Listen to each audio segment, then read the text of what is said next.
A climatic twist at the end of Daredevil Born Again Episode 8 revealed that another important character had requested Foggy Nelson's death. Muse's arc in Daredevil Born Again appeared to come to an end with the conclusion of Episode 7. A pivotal last 2 episodes for the ensemble cast of Daredevil Born Again were set up when Heather murdered the serial killer vigilante herself after Matt hurried to her aid after Muse nearly killed her. The revelations of the conclusion of Daredevil Born Again Episode 8 turned out to be much more extensive than those related to Muse's plot. The sad events of Daredevil Born Again Episodes 1 and 2 were brought back to the forefront with the reintroduction of antagonists like Benjamin Poindexter, also known as Bullseye, and Matt's discovery of some clues regarding Foggy's death. As the stage was prepared for a spectacular conclusion, Mayor Fisk hosted a gala with Matt in attendance.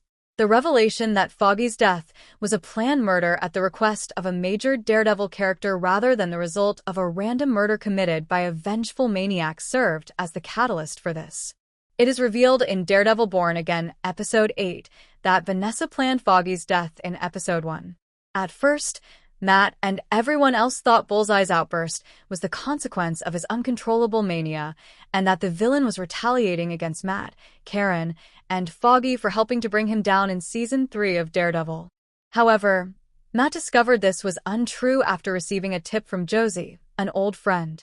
In the 8th episode of Daredevil Born Again, Matt reaches the pinnacle of his season-long struggle and returns to Josie's after recognizing that his law-focused endeavors are babysitting chaos.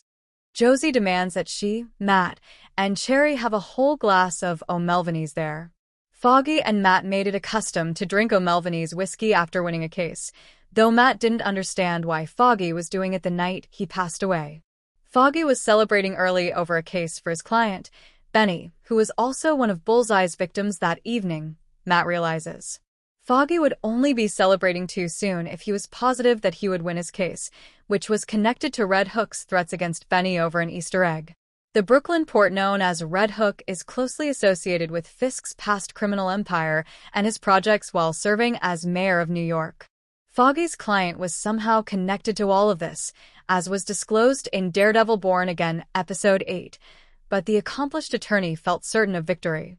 After that, Bullseye was hired to make a difference, killing Benny and keeping Foggy quiet. Naturally, Matt assumes right once that Bullseye was hired by Wilson Fisk to assassinate Foggy, but a minor clue in Daredevil Born Again Episode 8 changes this. Vanessa informs Wilson that she has something to share with him after learning that Bullseye has escaped from prison. When Matt hears her heartbeat speed, he understands that Vanessa, not Wilson, was responsible for Foggy's murder.